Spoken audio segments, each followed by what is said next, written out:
ओम श्री परमात्मने नमः। आपको अपनी लड़ाई स्वयं जीतनी होगी। नेगेटिव ऊर्जाओं को भगाना होगा, सकारात्मक ऊर्जाओं को स्वयं में भरना होगा। जिसने अपने आप को जीत लिया उसे संसार में कोई हरा नहीं सकता है। हारता कौन है? जिसके भीतर दैवी संपदाओं का अभाव हो और आसुरी संपदाओं का प्रभाव। मनुष्य स्वयं से कैसे हारता है, इस पर थोड़ा प्रकाश डालना जरूरी है। मनुष्य अपने क्रोध से, अपने दंभ से, अपने कठोरता से हारता है। ये सारे भाव स्वयं के भीतर रहते हैं और स्वयं में प्रकट होकर मनुष्य को हरा देता है। यदि इन भावों को जीत लिया जाए तो मनुष्य स्वयं से कभी नहीं हारेगा। जो स्वयं से नहीं हारता है वो कभी किसी से नहीं हारता है। आसुरी संपदाएं मनुष्य जीवन में अज्ञान रूपी अंधेरा है, जिसे ज्ञान रूपी दैवी संपदाओं द्वारा प्रकाशित किया जाता है। पिछले वीडियो में अध्याय 16 श्लोक संख्या 1 से 3 में वर्णित सिर्फ दैवी संपदाओं के नाम बताए गए हैं। इस वीडियो में अध्याय 16 श्लोक 1 में वर्णित दैवी संपदाओं पर सारगर्भित प्रकाश डाला जाएगा।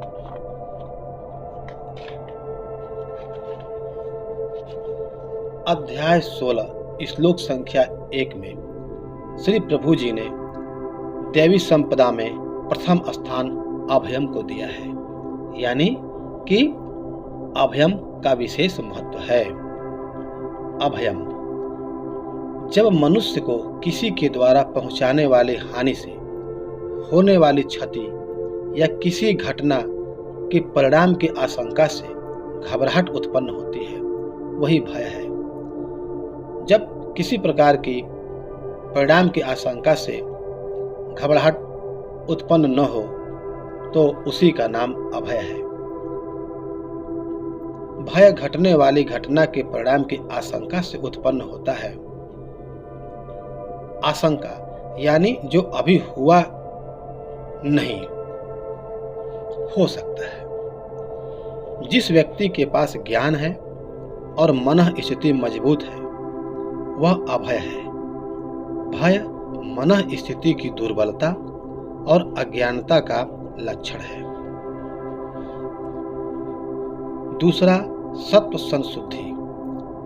जब अंतःकरण रजोगुण और तमोगुण से मुक्त हो जाता है उसी को सत्व संशुद्धि कहते हैं। सरल शब्दों में अंतःकरण की निर्मलता सत्व संशुद्धि है।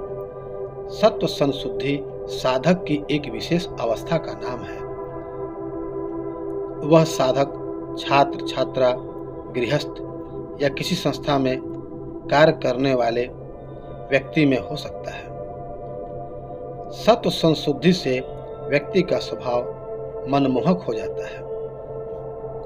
तीसरा, ज्ञान योग व्यवस्थिति। ज्ञान योग व्यवस्थिति में ज्ञान, योग और व्यवस्थिति 3 शब्दों का समावेश है। परमात्म तत्व जिस ज्ञान से प्राप्त होता है उस ज्ञान को प्राप्त करने के उद्देश्य से योग में स्थिर होने का नाम ज्ञान योग व्यवस्थिति है। यदि छात्र ने अपना न्यायोचित लक्ष्य निर्धारित कर लिया है और जिस ज्ञान से उसे लक्ष्य की प्राप्ति होनी है उसके लिए अपने आप को सुदृढ़ कर स्थिर हो गया तो वह भी ज्ञान योग व्यवस्थिति कहीं मानी जाएगी। एक विद्यार्थी के लिए अपने लक्ष्य को प्राप्त करना ही जीवन का उद्देश्य है।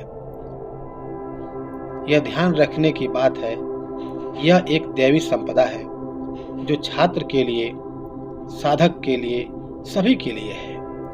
यह जितना अध्यात्म जगत में महत्व रखता है उतना ही भौतिक जगत में, क्योंकि दैवी संपदाओं को विकसित कर मनुष्य निश्चित रूप से धर्म, अर्थ, काम, मोक्ष चारों को प्राप्त कर लेगा। चौथा, दान। शास्त्र में बताई गई विधि के अनुसार किसी प्रकार से दूसरे का बिना अपने हित की कामना किए धन से, कर्म से, वाणी से कल्याण कर देना दान कहलाता है। श्री गीता जी में बताई गई विधि के अनुसार ही दान करें, क्योंकि श्री गीता जी पूर्ण शास्त्र हैं जिसकी परिधि में वेद, पुराण, उपनिषद सभी प्रमाणिक धर्मशास्त्र आते हैं।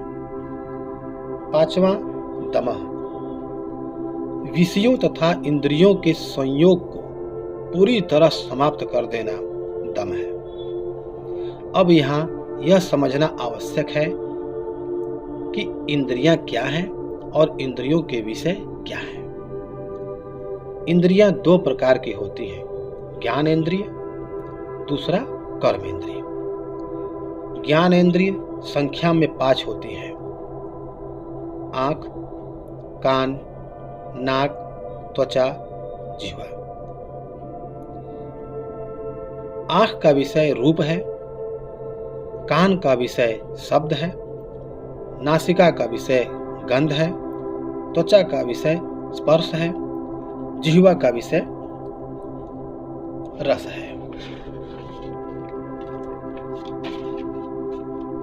यहाँ बहुत ध्यान देने की बात है, इंद्रियां शरीर के अंगों का नाम नहीं, अपितु उन गोलकों में जो शक्ति है उसी को इंद्रिय कहते हैं। दूसरा कर्म इंद्रिय, ये भी संख्या में 5 है। हाथ, पैर, वाणी, गुदा, उपस्थ। प्रत्येक मनुष्य के लिए प्रत्येक इंद्रिय और उनके विषयों का रहना आवश्यक है। इनके अभाव में मनुष्य जीवन कठिन हो जाएगा, क्योंकि यदि आंख में देखने की क्षमता नहीं है तो मनुष्य जीवन कठिन हो जाएगा। कान में शब्द को सुनने की क्षमता नहीं है तो मनुष्य जीवन कठिन हो जाएगा।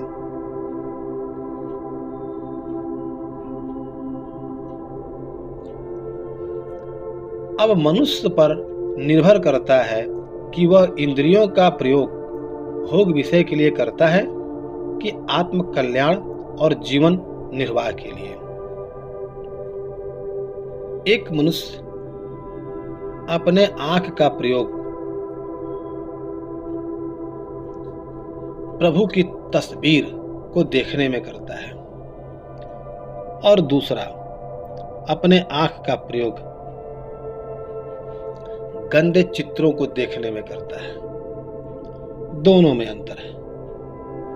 देखने का कार्य दोनों में है, लेकिन एक से मन की शुद्धि होती है और एक से मन में पाप उत्पन्न होता है। यह बताना आवश्यक है कि जैसे किसी एक इंद्रिय के अभाव में जीवन कठिन है, तो किसी एक इंद्रिय का दमन नहीं हुआ तो जीवन कठिन है और साधक साधना से पदच्युत हो जाएगा।